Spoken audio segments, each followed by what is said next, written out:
audio jungle.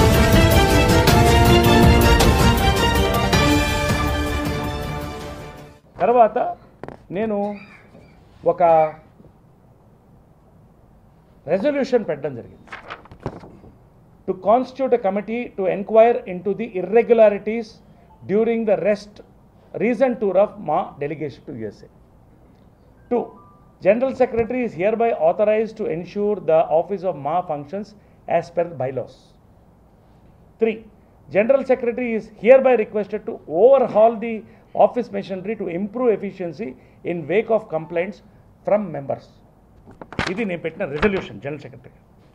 దీనికి యునానిమస్గా 10 మంది 16లో 10 మంది సంతకం పెట్టడానికి రెడీ అయిపోయారు. అంటే ఆ రోజు సంతకం పెట్టుంటే ఫ్యాక్ట్ ఫైండింగ్ కమిటీ నేను పెట్టేవాడిని. కొంతమంది నా మీద లేచి నువ్వు సైన్ చేసావు కాబట్టి నువ్వు తిన్నావు అంటే అందుకనే ఫ్యాక్ట్ ఫైండింగ్ కమిటీ పెట్టండి అని నేను అడుగుతున్నాను అని చెప్పాను.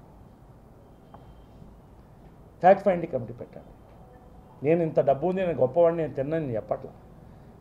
నేను అట్లాంటిది నా జన్మలో ఒట్టేస్తాను, గుండు కొరుక్కుంటాను, ఇవన్నీ చిన్నపిల్లలు ఆటలేదండి. నేను ఐఎమ్ టాకింగ్ ప్రూఫ్.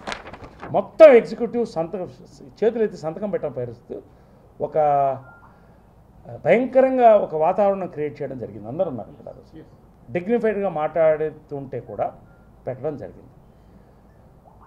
దీని మీద చాలా సీరియస్, పెద్దవాళ్ళందరూ సీరియస్ అవుతారు. మీది అది అని చెప్తే 11 o'clock in the night fact finding committee strong committee పెట్టాలని నేను చెప్పడం జరిగింది. అందరూ గట్టిగా కూడా చాలామంది ఆర్మ్ ట్విస్టింగ్ టాక్టిక్స్లో ఈ పైది కొట్టేసి నేను సంతకం పెడితే మిగతా రెండింటికి నేను సంతకం పెడతామని అందరూ పెట్టడం జరిగింది. అందరూ సంతకం పెట్టడం జరిగింది. ఇది ఎగ్జిక్యూటివ్ జరిగింది. అయిన తర్వాత ఇక ముందట ఇలా జరగకుండా చూసుకుందాం, మా గట్టిగా ముందుకెళ్ళాలి, కలిసి ఉండాలి అని వెంకటేశ్వరరావు అందరు కలిపినప్పుడు సరే ఆఖరి అవకాశం ఇది వదిలేద్దాం అంటే మీనింగ్ పెద్దలతో సంప్రదించేద్దాం, ఎవరి ముందు మనం ఇంటి గుట్టు రద్దు అవుద్దని గౌరవంతోనే నేను మీకు చెప్పడం జరిగింది. వెరీ క్లియర్గా నేను చెప్తాను. ప్రెస్ ముందు ఎవరు పోవద్దని కూడా అనుకున్నాం. కానీ ఇవాళ ప్రెస్లో ఎలక్షన్ వరకు వెళ్ళిపోయింది.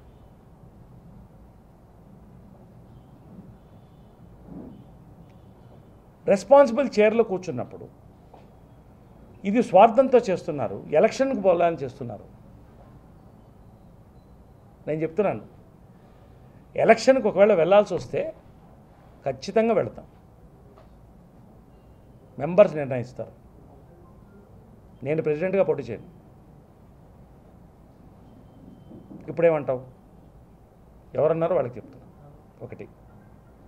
2, ఫ్యాక్ట్ ఫైండింగ్ కమిటీ స్ట్రాంగ్ కమిటీని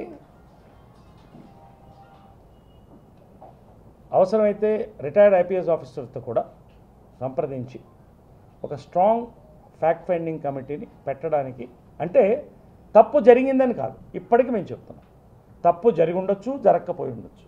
కానీ ఒక సంస్థలో ట్రాన్స్పరెన్సీ లేనప్పుడు కొందరు వ్యక్తుల వల్ల ఇంత గొప్ప మహనీయులు ఉన్నటువంటి సంస్థలో సిల్వర్ జూబ్లీలో ఇటువంటి ఆరోపణలు వచ్చినప్పుడు మా బాధ్యతగా ఇండస్ట్రీలో ఒకళ్ళగా, మా మెంబర్గా, మా జనరల్ సెక్రటరీగా, మేమందరం కూడా ఎగ్జిక్యూటివ్ మెంబర్స్గా ఫ్యాక్ట్ ఫైండింగ్ కమిటీ పెట్టాలనుకుంటున్నాం. పెద్దలందరితో కూడా కొంతమంది సంప్రదించాం. పెద్దలందరూ కూడా ఎప్పుడు ట్రాన్స్పరెన్సీ అవసరం, మీరు ఫ్యాక్ట్ ఫైండింగ్ కమిటీ గురించి ఖచ్చితంగా ఆలోచించండి, అవసరమైతే పెట్టండి అని కూడా మాకు సలహాలు ఇవ్వడం జరిగింది. కాబట్టి యాక్చువల్గా ఆ రోజు పెట్టుంటే ఇది వెళ్ళిపోయేది. బట్ ఫ్యాక్ట్ ఫైండింగ్ కమిటీ వస్తుందని మేము అనుకుంటున్నాం. ఫ్యాక్ట్ ఫైండింగ్ కమిటీ రాని పక్షంలో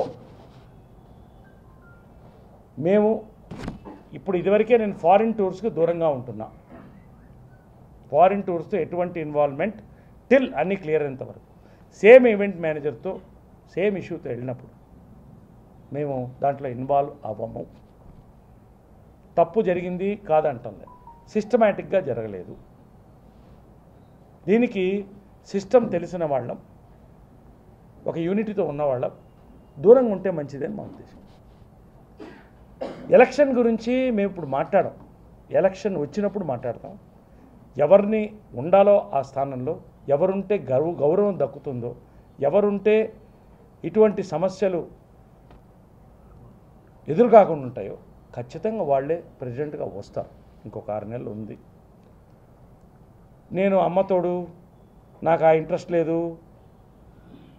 నేనేమి దీనికోసం చేయలేదు, ఇవన్నీ నేను చెప్పక్కర్లేదు. నేను మీ అందరికీ తెలుసు, 25 ఇయర్స్గా మాలో ఎప్పుడూ పనిచేయలేదు. ఎగ్జిక్యూటివ్ మెంబర్గా మాత్రమే ఉన్నాను. ఎప్పుడు పిలిస్తే వచ్చేవాడిని. మొన్న ఎలక్షన్ వచ్చినప్పుడు ఫస్ట్ టైం పిలిస్తే సమర్థవంతంగా 21 మందిని గెలిపించుకున్నాం. వాళ్ళు అడిగితే నేను వస్తానన్నా, చేస్తున్నాను. కాబట్టి దీంట్లో there is no other issues I want to blame anybody or anything. ఉన్న వాస్తవాలు మీ ముందు పెట్టాను. ఎప్పుడైనా కూడా క్లియర్గా ఉంటాను. సంస్థకు సంబంధించిన విషయాల్లో నా తప్పు ఎప్పుడూ ఉండదు.